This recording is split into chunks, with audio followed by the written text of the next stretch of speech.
My name is Brandon Walker, and I host the Brandon Walker College Football Show with Brandon Walker. You are watching that show right now, and you're a smart person for doing so because it's the only college football show in America where the host will tell you the truth and doesn't care if you like it or not.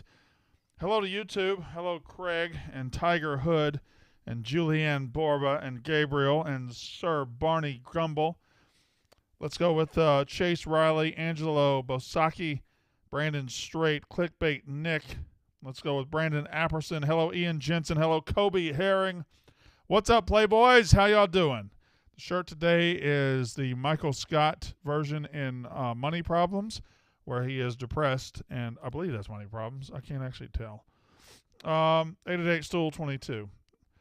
888-STOOL-22. Hello, Pete Schwerin, Peyton Goucher, John Cargola, Matthew Lowe, Parker Weiss, Timothy Collins, Pondy, Jax Tunes, Who's Your Daddy, Jackson Burke, Kobe Herring, Ian Jensen, Drew Smith, Lester Goodermo, something.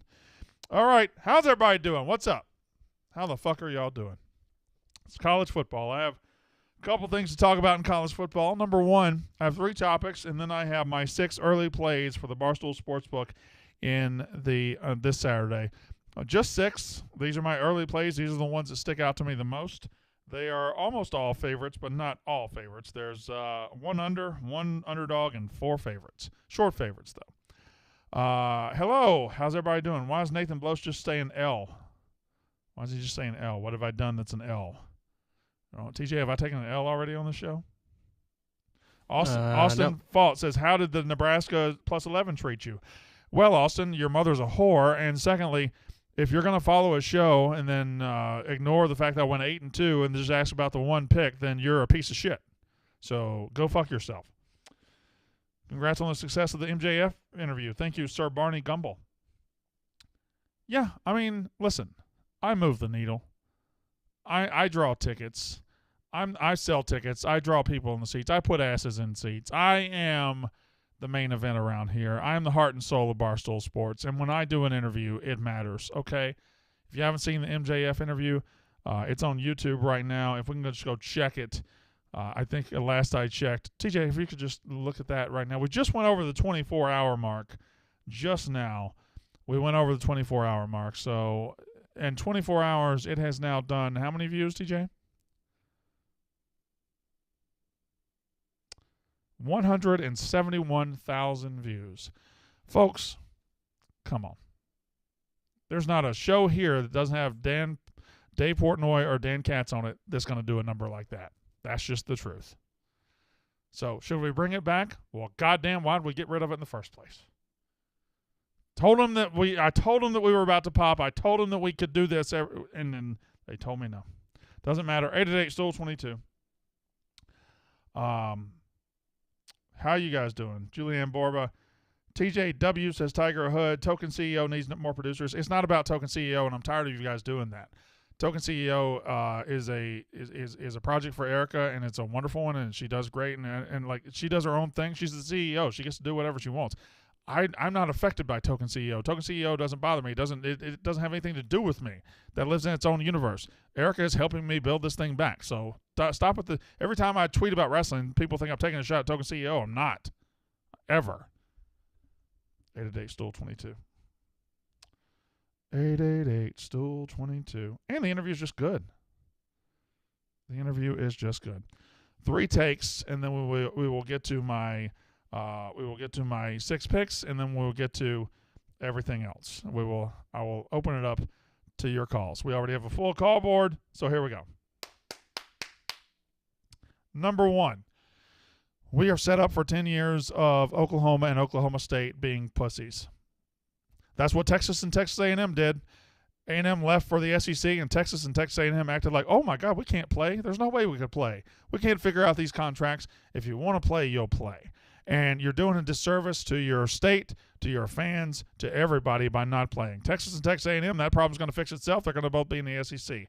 But now Oklahoma's gone off to the land of milk and honey, the SEC, and Oklahoma State doesn't want to play him anymore. And whoever's decision it is, whether it's Oklahoma's or Oklahoma State, to get rid of Bedlam, to get rid of one of the most fun rivalry games on a year-in, year-out basis. If I had to list the most fun rivalry games every year, It's very high on the list. Now they're not going to play it because they're all being just a bunch of pieces of shit. Don't be pussies. You're robbing your fans. You're robbing your players. You're robbing everybody else. Sit down, figure it out, and play. You're rivals for a reason. Your hate matters. Play, play, play, play. Number 2, Tyler Van Dyke, the Miami quarterback, is in a little, he's in a little hot water for saying that I actually prefer playing road games because we have a terrible environment at home. And Tyler Van Dyke is right. He's telling the truth. Miami is a great program with a great tradition, great players, a great coaching staff, and they have no home field advantage. They play in a cavernous facility, don't have a lot of fans, not a passion. You go around this country and you see a lot of programs worse than Miami that have a hell of a lot better atmosphere in their stadium, and Miami doesn't have that. So if I'm Tyler Van Dyke, if I'm Miami's quarterback, I lament that. I hate the fact that I get to go to Texas A&M and they have 100,000 screaming people that want me to die, and I come to Miami and it's like the third quarter of a Dolphins blowout. That stinks. But here's the thing. College football fans are the least equipped in sports to handle truth. You can't say the truth about a college football fan's team. You just can't do it. I sat here last week and told you Michigan has a bad schedule this year, and they called me every name under the sun. If you say truth about any college football team and that truth isn't good, you are an asshole. You're a piece of shit. You are this. You are that. College football fans were the biggest babies on earth. And if Tyler Van Dyke, Miami fans, tells you that you're not giving them a good environment, get your fucking ass to the stadium and do it. 8-8, Stool 22. I'm also hungry. But I'm not too hungry. I haven't gotten hungry yet. I haven't gotten hungry. I do have my throat coat tea. I think this probably helps. And I got to take it right now because my voice is about to go out.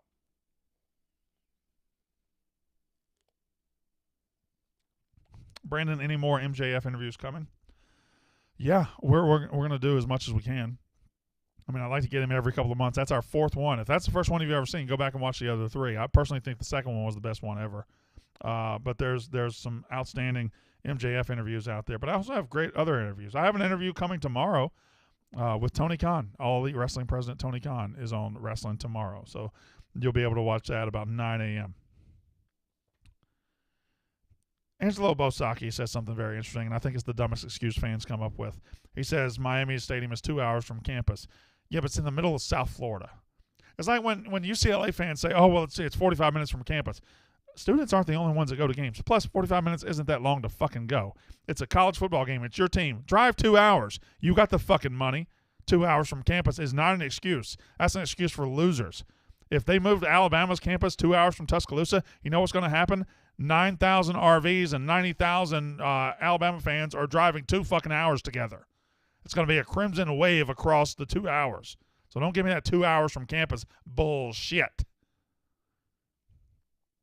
8-8, Stool 22 is the line to call. Here are my 6 favorite plays on the Barstool Sportsbook app. My six choices here. I love Tennessee minus 10.5 against Florida.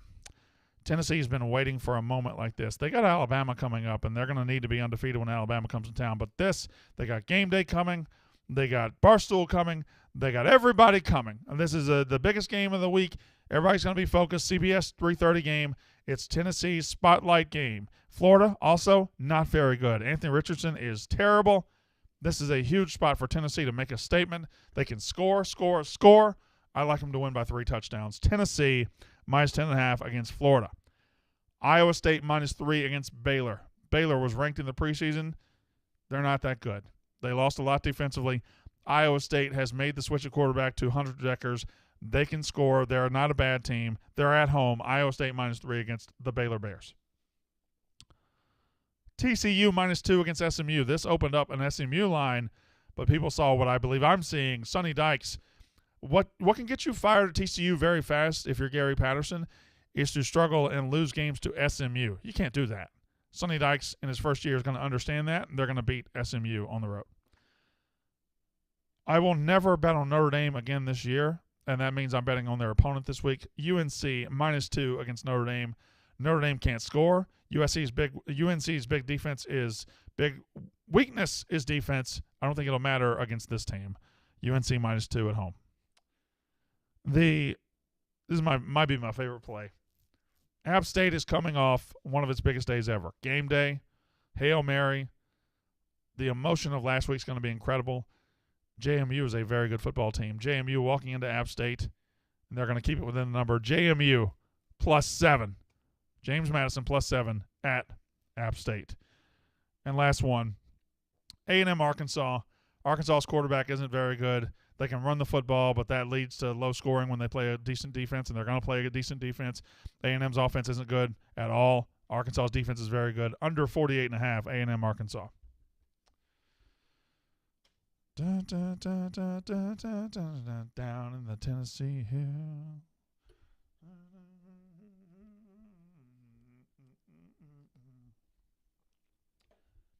Rocky Top, you'll always be home sweet home to me.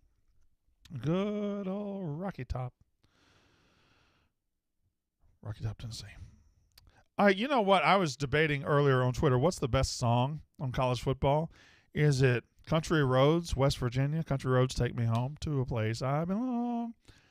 Or is it Rocky Top for Tennessee? And I go back and forth. I think Country Roads is the better song by far. I think Rocky Top might be more indoctrinated into college football, might be more symbolic of college football.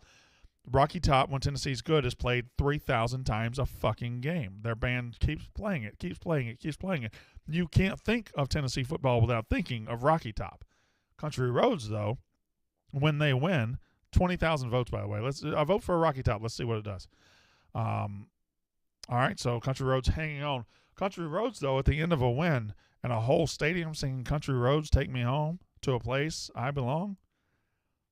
I go back and forth. I think Rocky Top. I think West Virginia. I think it's close. Some dipshit Alabama fan was like, "It's Dixieland Delight." You fucking toothless rednecks will stand up in the fourth quarter and sing a song about Tennessee. Alabama sings a song about Tennessee. That's their song. That's how stupid y'all are. Yes, I stuttered there. There's literally a song called Sweet Home Alabama. There's a song called Sweet Home Alabama, and they sing a song about Tennessee. Don't believe it's about Tennessee? Rolling down the backwoods, Tennessee byway, one arm on the wheel. You guys sing that, Alabama. That's how dumb you are.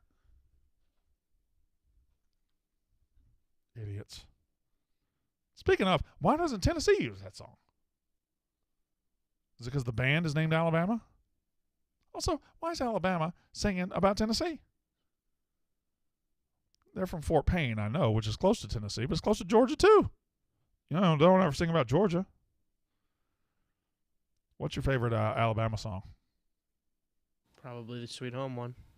No, the song, your favorite song by the band Alabama. Probably Rocky Top. Not an option. Dixieland Delight's up there, but I think I like Mountain Music better. Mountain Music's my favorite. I also love Roll On. I like Roll On. I love those songs. Those are my. You've never heard it, Brandon. What are your thoughts on Syracuse? Could go 9-3. They could go 9-3. They're a very good team. 888 Stool 22. 888 Stool 22. You may call in right now for the next 45 minutes and talk to me about football. I'm in a hurry and don't know why. That's your favorite Alabama song? Hurts So Right? That's not even a song. You mean Feel So Right? It's mountain music. Christmas in Dixie? What kind of basic bitch are you? Song of the South? That one's a little too anthem-y for me. Alabama is terrible in concert. Nick Hall, I don't know that I agree with that. I did go to their show in 2004. It was their farewell tour. Pretty sure they've been touring every year since. Cheap Seats is a solid baseball stadium song. Correct. Yep. Our team might be minor league, but at least it's AAA. Gold Robber says, Brandon, has anyone told you look handsome today? No, they haven't. Thank you. Here we go.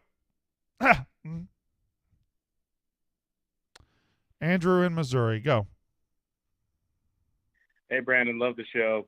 I just wanted to call and express my rage at Lane Kiffin today. Mm-hmm. I grew up a Tennessee and Georgia Tech fan, more so Georgia Tech once I got to school.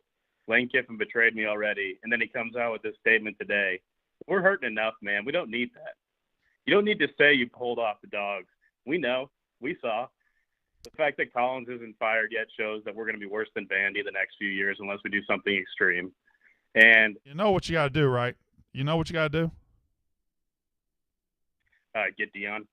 You got to get Dion. If Dion or Monk from Army, those are the two options. No, there is no there is no second option. If you are Georgia Tech, the one thing you have ignored for years and years and years is the fact that you are in fucking Atlanta. Probably one of the top 3 high school football talent cities in America. You could just recruit Atlanta and be elite.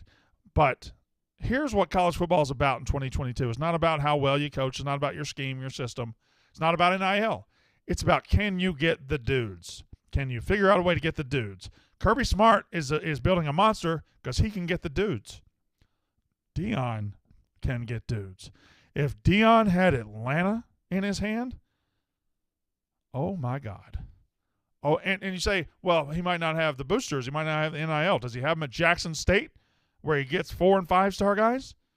Plus, whoever hires Dion is going to get a wave of transfers that are going to be ready to go. Georgia Tech, you better be on. Georgia Tech should be sleeping outside Dion's house in Mississippi because they got to take that shot. Thank you very much. It's Sean in New Jersey. Go, Sean. Hey, Brandon. I'm an Oklahoma State alum. Very sad day to hear that the Bedlam is ending. I know a lot of Cowboys like myself are happy that it's ending in the terms of saying that we don't want to hold them up. A lot of Oklahoma State alumni fans, whatever you want to call us, they're blaming OU. I don't really care for the rivalry as much. I think it's a shame that the rivalry is ending. Don't get me wrong, but I don't think that we should be held hostage to them moving to the SEC. We've got our non-conference schedule set through 2029, I think. So why should we have to upend our non-conference schedule because they decide to move? We'll be fine. We're in the top 10. If you look at our conference schedule this year, we're fine. We're in the top 10. And you just said it a minute ago with Baylor. All these teams in the Big 12 that you might have thought at the beginning of the season were going to be really good. Kansas State already lost. You said Baylor's not going to be that great. Like Oklahoma State, I think we're in the top of the Big 12. I know you're high on OU right now, but I think Oklahoma State is better than OU until proven otherwise.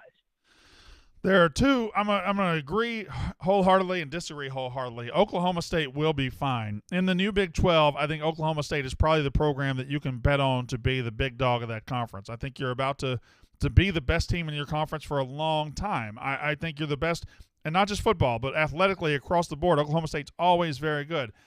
I will disagree when I say that I think that you should be happy that this is ending. College football is a sport about many things, but rivalries is very important. It's what sets the sport apart. You know, there's no rivalries in the NFL that are like Alabama, Auburn, Ohio State, Michigan, even Oklahoma State. It's what makes the sport special. So to lose one, to watch a team go to another conference and then to lose it, I'm not blaming Oklahoma. I'm not blaming Oklahoma State. I'm going to blame the entire state and everybody. Don't be pussies. You're shortchanging yourselves. You're shortchanging your fans. You're shortchanging everybody. It might be hard to figure out. You might have to cancel some games. They should play. They should play. Bedlam is an important word in college football, and when you lose it, you're really going to be hurting. Yeah, I think with Oklahoma State, it's big enough that this has been part of Oklahoma and Oklahoma State's their history. They've played every year since 1910 through 2 world wars and a COVID pandemic. They still played all their games. I think it's a dang shame. I think it should continue. I know maybe I don't share the same opinions as a lot of Oklahoma State fans. You know, there's always the rivalry, big brother, little brother. I don't care. Like you said, my favorite memories from my 4 years at Oklahoma State and Stillwater were of those games, even wrestling, basketball, baseball, football, whatever the sport was. Those are always the best and most fun times I had in sports. But I do think it's a dark day and it's a sad day if we lose that for good. Thank you very much. Speaking of wrestling, there's an interview out right now with me and MJF, Maxwell Jacob Friedman from All Elite Wrestling. It's currently the hottest Barstool video of the day. It's now at 170 4,000 views in just 24 hours.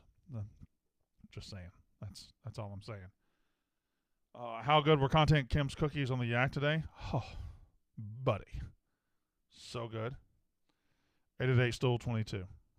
It's Trey in Memphis, which is in Tennessee. Hello, Trey. Hey, Brendan. How you doing today, man? Love the interview with MJF. Thank you. Awesome as usual. Thank you. I want to talk to you about real quick conference championship odds.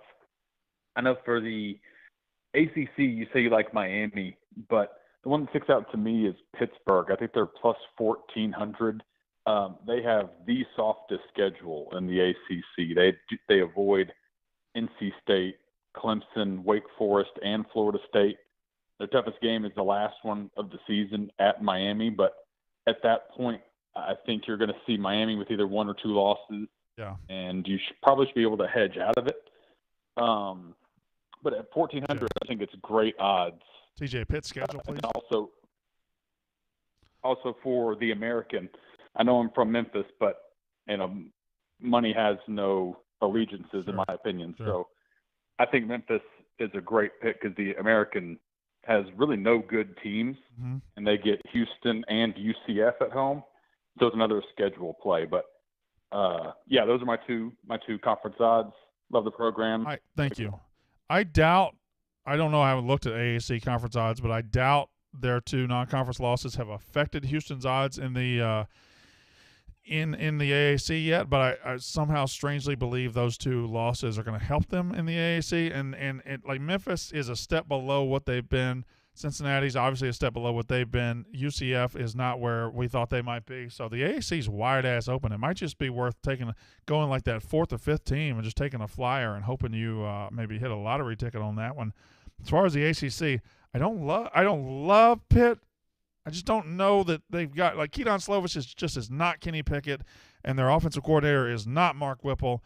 But looking at their schedule, I mean, you're right. Georgia Tech at home, win. Virginia Tech at home, win. At Louisville, toss-up. At UNC, toss-up, but very winnable road games. Syracuse at home, toss-up. At Virginia, toss-up, but very winnable. Yeah, you're right. That's as easy as an ACC schedule is going to get in 2022. So that's not a bad call. Not a bad call at all. 888 Stool 22. Line 4. Ian and OKC. Go ahead. Ian in OKC. Ian in Oklahoma. Ian, go ahead. The sooner you talk, the better. Hello? Hello? Shoot, am I on? I'm sorry. You're not. Not anymore. This is tragic because yesterday he called him while he was driving and he drove into a bad service area and got cut off the same way. He's struggling, isn't he? That's tough. Sorry, Ian. Ryan in Alabama, go. Hey, Brandon. First-time caller, and I'm an Auburn fan. And we know Brian Harsin's going to get fired now. I was in denial about it until this past weekend. Now it's as obvious as ever. Yep. And I'm already looking at, the next few, the next candidates coming out. And I keep hearing Hugh Freeze's name come up. And I know how you feel about him, but, I mean – nope. Can he be trusted? Like, no. It's a decent hire, to begin with, but can he be trusted? No. I want to think he's learned from it. No, stop. Just stop. No. Hugh Freeze will never get an SEC job again. He'll never get a Power 5 job again. Hugh Freeze looks and sounds good, and then you realize at some point during these interview processes there has to be a background check, and Hugh Freeze will never, ever pass a background check for an SEC job again. He cannot be trusted. No. If Hugh Freeze were an option for Auburn, Brian Harsin wouldn't be there. They'd have hired him 2 years ago. It made sense then. So if they didn't hire him then, why would they hire him now? Matt Rule is your guy at Auburn.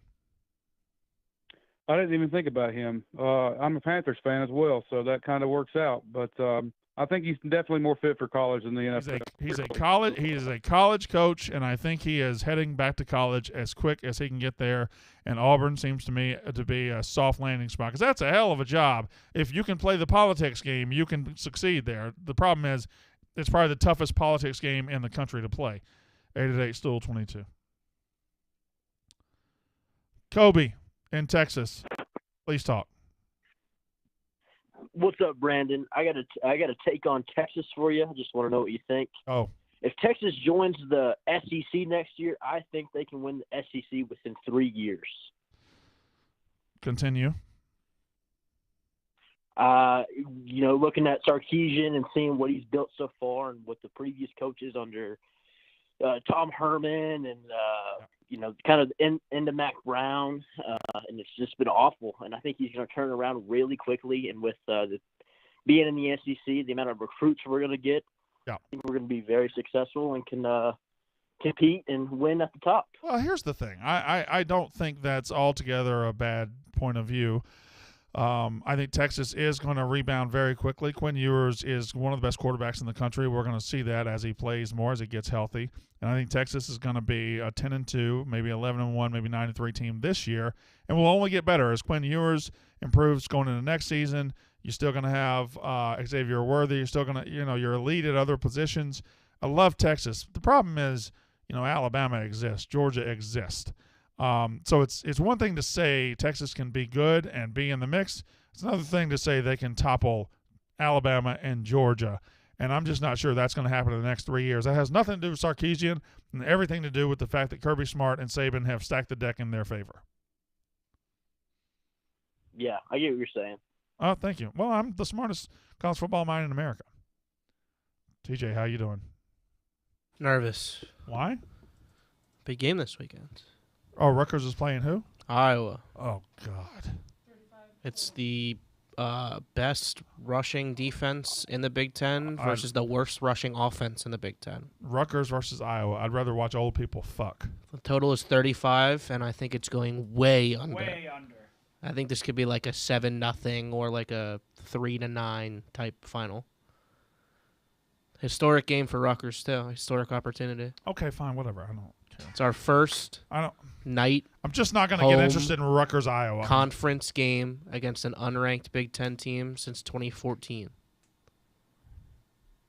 Brandon, which team in college football is currently a pretender? They have a good record, but all smoke and mirrors. The Arkansas Razorbacks. That's easy. They're going to lose their next 4 games. 8-8, still 22. 8-8, still 22. If we win, it would be our first time going 4-0 to open a season since 2014.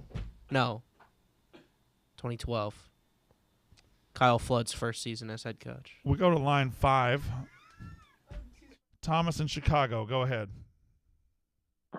Hey, Brandon, I got trivia, and then I got a question about songs for college football. Go. My trivia question is, there's 3 9-finalists. So 3 schools has 9 finalists for the Heisman Trophy winner. Who are they? Okay, let me. There's 3 schools that have had 9 finalists in their history. Yeah.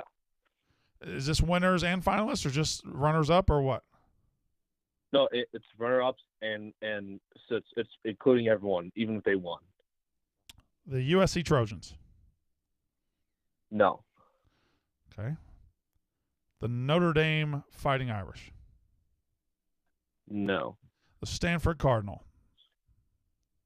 No. Well, this isn't the most because there's a lot of teams with more than 9. Why'd you sit on the number 9? Well, yeah, there is 9. I mean, I feel like two of the three. I feel like you should. It's kind of no-brainers. I mean, USC has a lot of Heismans. Ohio State. No, they're behind. Fuck is happening right now? What kind of question is this? Oklahoma? It's Miami, Alabama, and Oklahoma. Okay, continue.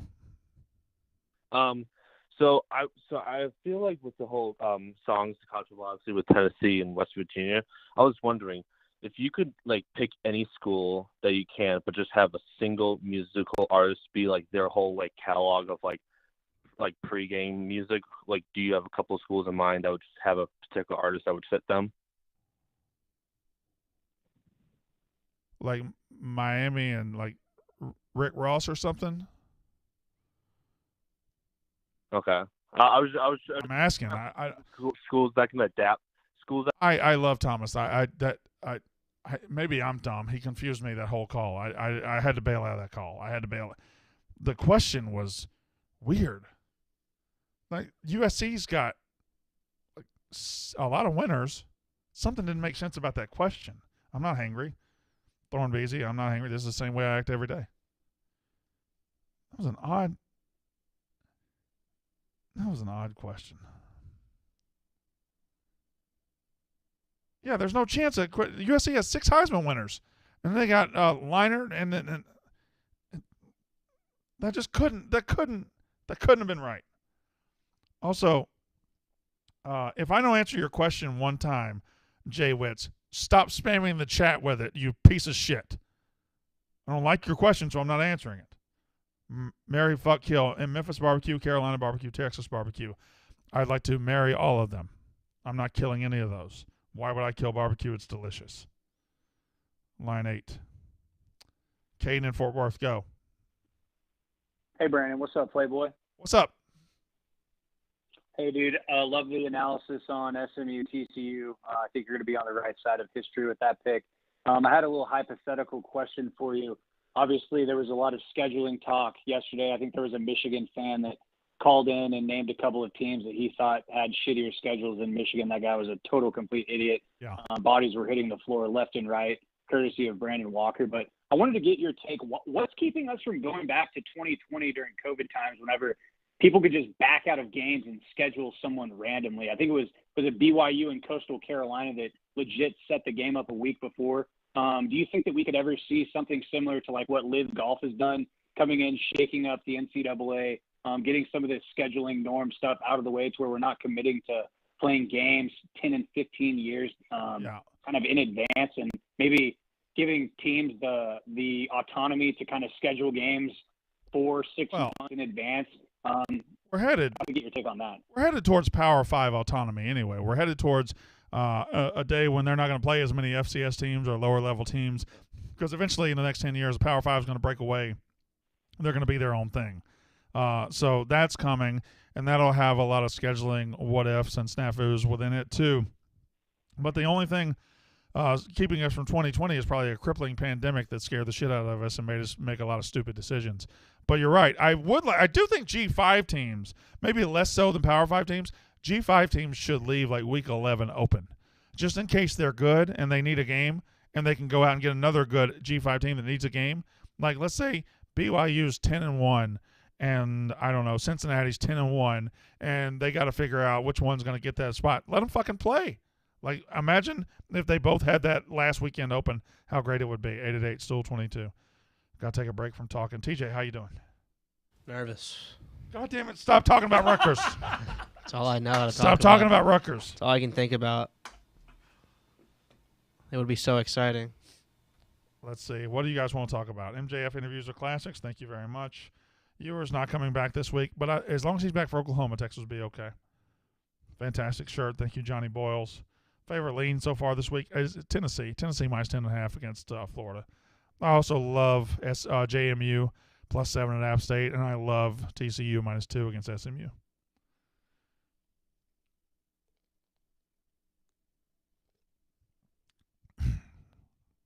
Rocky Top.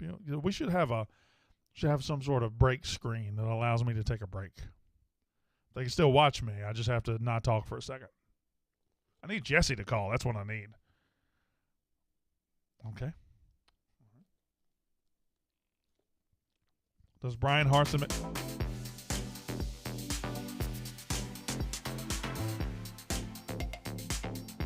I did... Could you... No. Here's your break screen. I don't want the break. Could you come back? That's not a break screen. That's the slate, though. Is that what you call it? The slate? Is that the slate? Look at what it says. Look what it says. Go back to it. What did it say? Well, okay, but now it's pissing me off. All right, let's go. 8-8, still 22. 8-8, still 22. Somebody just said the Tony Khan interview will be live at 9 a.m. tomorrow. I didn't even know that. Somebody just break news to me. Isaac in Colorado, go. Hey, Brandon, what all do you know about Oregon State? I was expecting USC to be like minus 10.5, and it's only minus 6.5. Oregon State beat the shit out of Boise State, who's not a bad team, and they won on the road against Jake Hayner and Fresno State in a decent win. It was a close game, but they won, and that's a tough place to play. I think there's a tremendous buy-in spot on Oregon State. They're not a bad football team. Nolan's a good quarterback. They're physical. They'll get after you, and I think they're the kind of team that will give USC fits. I would not bet USC in this number, even though it's low. In fact, I think I might go all in on Oregon State. They're a good team. It's at home. The only problem is they're in the midst of a stadium renovation, and what should be 50,000 screaming Beavers is going to be like 20,000 screaming Beavers. But if you've ever been screamed at by a beaver, then you know what it's like to be married to my wife. All right, thanks. You're welcome. Isaac didn't know how to handle a joke. He was what's up? Rosslyn tweeted that it's live at 9 a.m. I put that together, TJ. You know, I was able to figure that out. Did you know that? Did you know that I was able to take – maybe I am hangry, actually. See, Noah Vedral might be active this weekend. I don't – yeah. I mean, it's bullshit he brought potato pancakes, right? I think you were big old pussy about that, but I mean, you love hash browns. Roan and everybody else bought $50 worth of meats, and you did what you did, but you I deserve that. You deserve what you got. I thought people were gonna fuck with each other. But he brought side dishes. I brought steak. I gave Stephen Chase steak. Blame Luxembourg for not having more. They have meat in Luxembourg. All right, 888-STOOL-22. Wrestling beating Barstool main channel numbies. I mean, I'll stop you when you tell a lie. Alexander in Knoxville, go. Hey, Brandon, I hope you're having a fantastic Tuesday. Thank you. I got two questions, but first I got a trivia for you. Go. Who was the first black quarterback to start a game in the Southeastern Conference? Oh, tremendous question. Tremendous question. And I actually don't know that answer. You're from Knoxville, so that should tell me something. What's that answer? I don't know it. All right, so it's Condredge Holloway. And interesting fact about that, he was born and raised in Alabama, but came to Tennessee because George Wallace would not allow Baron Bryant to start a black man at quarterback at the time. Y'all ever watch Shane Gillis? You ever seen Shane Gillis's take about Bear Bryant in Alabama and football? Okay. I have not. You should do me a favor, do yourself a favor. When you get off this call, when you have time, go to YouTube, look up Shane Gillis's Alabama bit about them switching over, integrating their team. It's hilarious. I can't do it justice, so I won't give it to you, but it is very, very funny. 888-STOOL-22. Very funny. It's basically Bear Bryant made the switch because Bear Bryant was losing football games and then turned in, yeah. But I'm not even going to try to say the jokes he said. Line one, Michigan, Brandon in Michigan, go. Hey, Brandon, we got Michigan minus 17 this weekend against Maryland. A couple things to play out. Is Maryland due for their typical week 4, week 5 collapse like we've seen in the last couple of years? They come out strong every single year, but they just seem like one game it just gets away from them. They just get absolutely destroyed. Or is Michigan's cupcake schedule, gonna come out flat? I think the answer's in the middle. Listen, Michigan has had a cupcake schedule, but they're still very talented, and their offense is outstanding. And Maryland's defense not great. So I think Michigan's going to score a lot. The only thing is I think Maryland's also going to score. Michigan's defense hasn't been tested at all after rejuvenating in the offseason after Hutchinson and Ojabo and everybody else left. So Michigan's defense hasn't been tested. I think Talia and those receivers will stretch it out. I think Talia and Maryland will score between 21 and 28 points and probably lose like 52-28, something like that. Awesome. Thanks. Thank you very much. Best mind in college football. And y'all tell Josh Pate, y'all tell his ass, I'm going to be in Knoxville, Tennessee this weekend. That's where he's going to be. That's where I'm going to be. And he needs to come to the Barstool College Football Show on Saturday, and he needs to shake my hand out of reverence. He needs to come shake the king of college football's hand, okay? Because he was there last year. I was there last year at the same game. He hid from me by going to the game, and this year it's not going to happen. He needs to come and shake the king's hand. 888 Stool 22.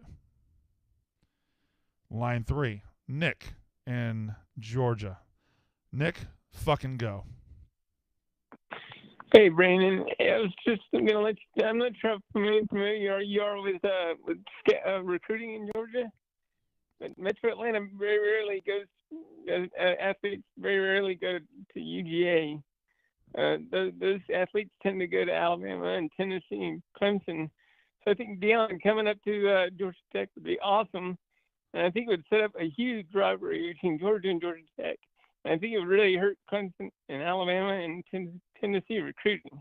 It would certainly hurt Clemson because Clemson's been a beneficiary of being able to pluck out of Georgia. You know, some Metro Atlanta quarterbacks you might remember. Deshaun Watson. Actually, he wasn't really in Atlanta. He was just in Georgia.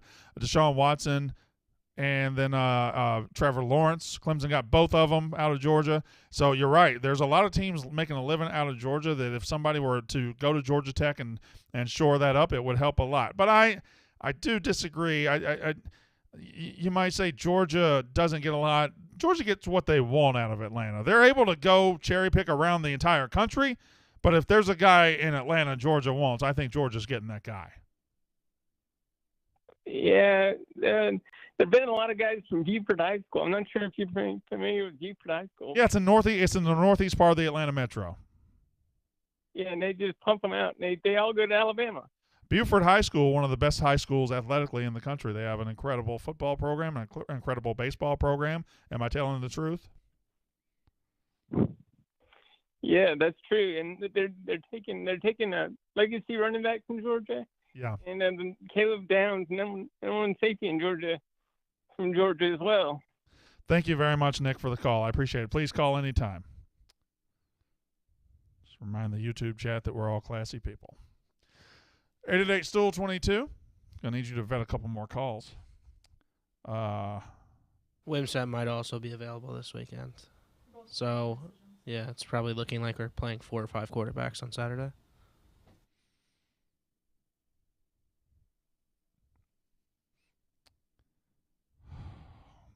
Okay. Norcross, Georgia, home of Robert Kimdiche. Why would you want to be the home of that fucking loser? Also, he's not, right? He went to Grayson. Is that in Norcross? I thought that was in Gwinnett. Oh, that's a county, isn't it? Jacob in Arizona. I need some calls vetted, TJ. Jacob in Arizona. Brandon, thanks for taking the call. Big fan. Listen, I'm just going to get straight into it. What has happened at Arizona State regarding this football program over the last couple of years is a fucking embarrassment. Quote another Barstool employee, it's a catastrophe. Okay? Ray Anderson's lazy ass is too lazy and too dumb to just run a proper coaching search. So what does he do? He hires his buddy Herm Edwards, a 70-year-old man. That'll work great. He'll relate to college kids, no problem. It was a terrible idea when it started, and it ended just exactly how we all thought it would go. When I went to college at Arizona State, I graduated in 2017. We weren't a great program, but we were a respectable program. 8-9 wins every year. We had big games. We beat Notre Dame, beat USC on the Jalen Strong Hail Mary, played for a Pac-12 title, I believe. We were a good team. And now it's just completely fucking lifeless. It's embarrassing. It's so hard to watch. So my question to you is, new coach coming into the program, I think we need to get somebody young, somebody that can run an offense that is of this century. So I like a guy, an offensive coordinator guy named Jeff Levy. I wanted to get your thoughts on that. Talking about Oklahoma offensive coordinator Jeff Levy. Okay. He was at Ole Miss last year. He's at Oklahoma this year. They're doing good things.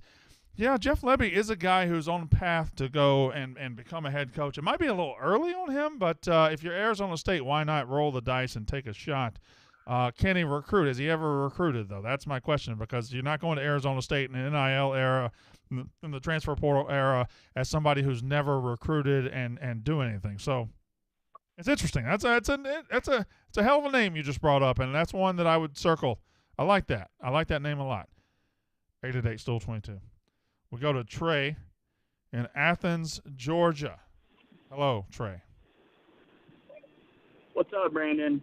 So I was going to ask you to talk me out of laying the hammer on Tennessee minus 10 or 11 this weekend, but you said that was one of your favorite plays, so I'll be riding with that.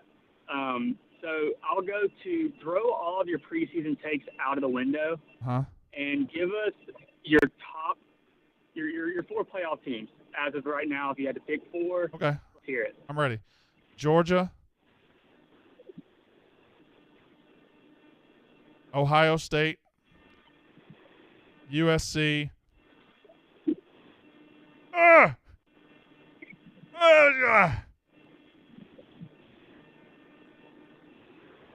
I mean, you can put Georgia's backups in there if you want. No, I'm not going to do that. I'm not going to suck your dick that bad. Georgia, Ohio State, USC, and I'm torn between Alabama and Oklahoma or Texas. I would, out of those, I'm taking Alabama out. No, Alabama's going to lose in the regular season, and they're going to lose to Georgia in the conference championship game. So I'm going to go Georgia. I'm going to go Ohio State. I'm going to go USC, and I'm going to go winner of Oklahoma, Texas. I agree with that. I love it. All right, thank you very much. And then there's a very good chance Alabama just beats everybody by 40, and we forget whatever happened. Line 6. Spencer in North Carolina. Go, Spencer. Brandon, first off, the peppered beard looked fantastic. Thank you. Second, with Friday's close loss to Florida State, Louisville now faces a tough rest of the season. Hopefully wins over USF, Boston College, maybe JMU. They're still in a desperate one win away from a bowl game. If they don't make a bowl, is Satterfield finally out? And if so, who should they look for to hire in the coaching field? If you don't make if you don't make a bowl, then lastly, you are not the king of the South. I'm tired of everybody saying you are. There is only one king of the. All right. Well, that turned real stupid real fast. Lastly. Okay, so he's out. I'm not even going to answer his fucking question if he's going to say stupid shit like that. 888 Stool 22. Somebody said something in the chat that pissed me off and that was really dumb. I got to go back up and find it. Sean Bennett says, this isn't 2003, Brandon. Oklahoma State owns the Big 12. Ah, yes, Oklahoma State owns the Big 12 when Baylor won the fucking conference last year because you couldn't get a fucking yard with your slow-ass running back. How the fuck does Oklahoma State own the Big 12 when you can't win the goddamn thing?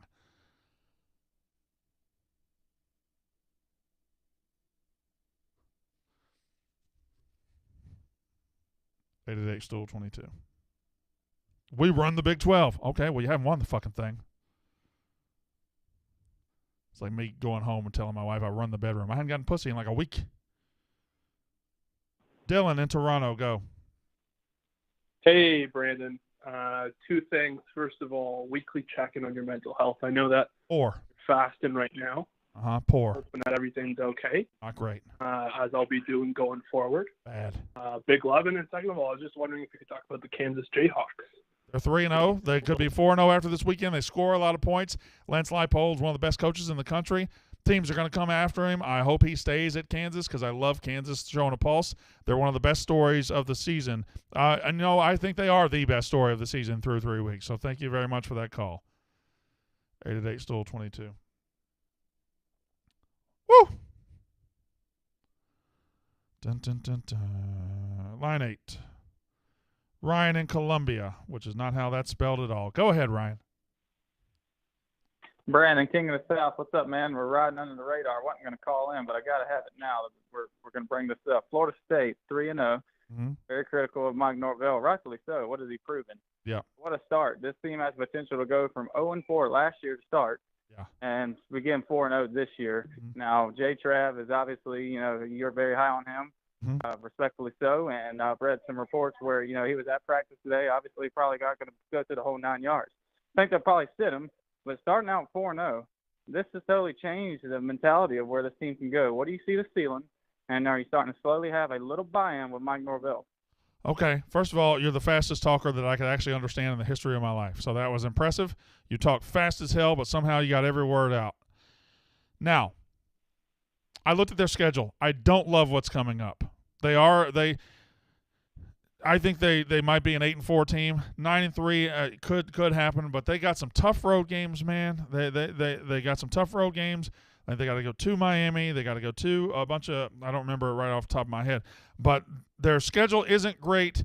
They got the injuries. If they can get to a 10-2 season this year, and you know what? Not even 10-2. If they go 9-3 and beat Florida, I think you have to be thrilled with this season, and that is on the table. That is a possibility. All right. No, absolutely. All right. Thank you very much. 8-8, still 22. Line 9. Brian in Corpus Christi, which I believe is in Minnesota. Go ahead, Brian. Hey, Brandon. Shout out to Wrestling for that great MJF interview. Okay. I just want to know, who do you think is the greatest wrestler of all time to not be at the top of the company? To never be the world champion? I mean, it can be. My own thought is Macho Man. Yeah, okay, that's a good one because he was never the out-and-out guy, even though he was a champion. I think Macho Man is one of the all-time greats, top 10 all-time, but he was always in the shadow of Hogan. That's a very good one. Wow. You know who you can make an argument for? This sounds crazy. Who's that? You can make an argument for The Rock. I wouldn't disagree with you. Because Austin was like there, and Austin was always the guy, and The Rock was really only champion when Austin wasn't there. So The Rock is a very big argument, and he might be one of the top 3 biggest stars in the history of the business. I mean, Pat Patterson's got to be up there. Also, if I'm saying who's the best to never be world champion, I think DiBiase's up there. I think Jake's up there. My personal choice would be Mr. Perfect Kurt Hennig. And I know I'm missing one. Scott Hall is one as well, but I would choose Mr. Perfect. Can I tell you something outrageous? Please. They're saying Corpus Christi is from Minnesota on TV screen. What? They're saying what? That's crazy. Yeah. That's crazy. That's stupid. Who said that? Oh, my God. Okay, thank you very much for the call. Oh, that's fun. We have fun. We really have fun here. Where did you come up with that, Katie Stats? That's crazy. That's crazy.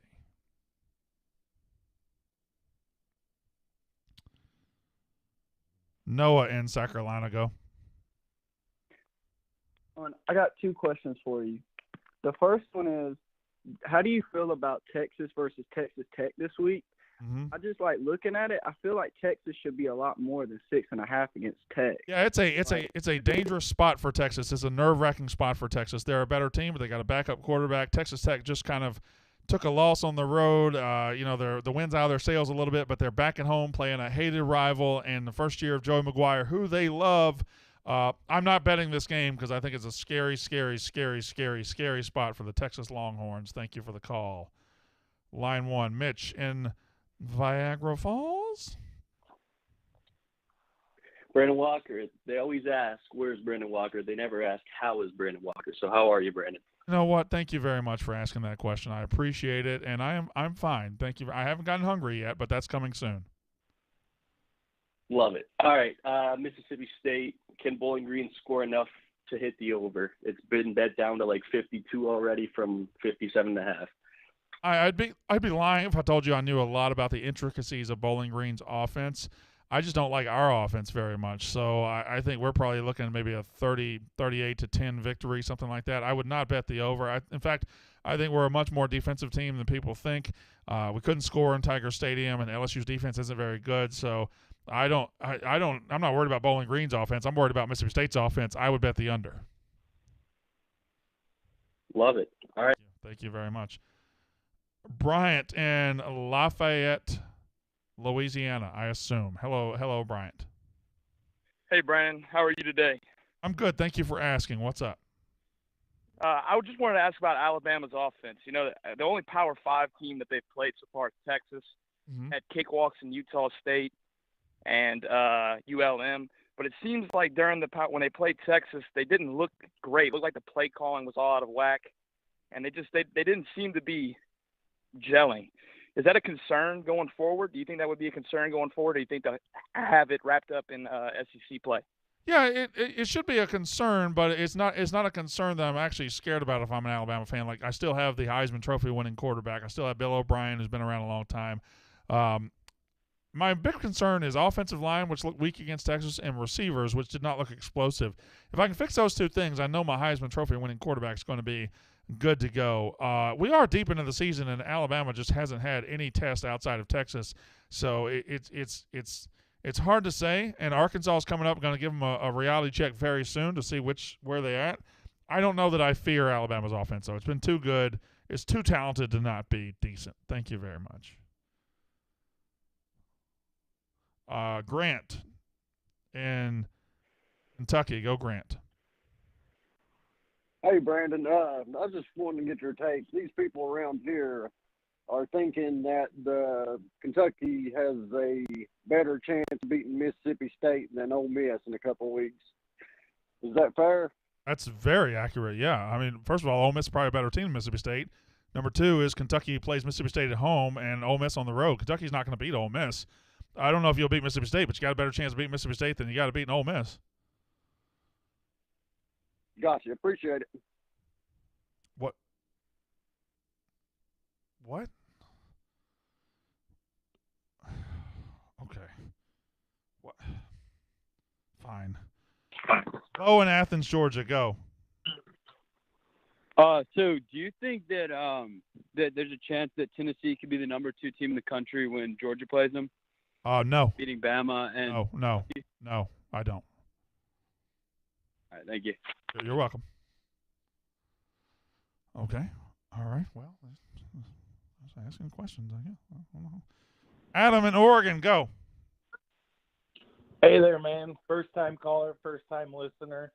Just want to know if you think the Buckeyes defense is looking hungry this year, out there looking fast and eating well, trim the fat, made the team look good. What do you think?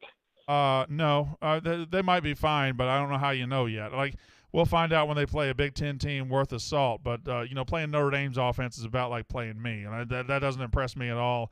They look better. They look better than they had, but then Notre Dame sucks so bad. I don't think we'll know anything about Ohio State till like October 1st. 8-8, still 22.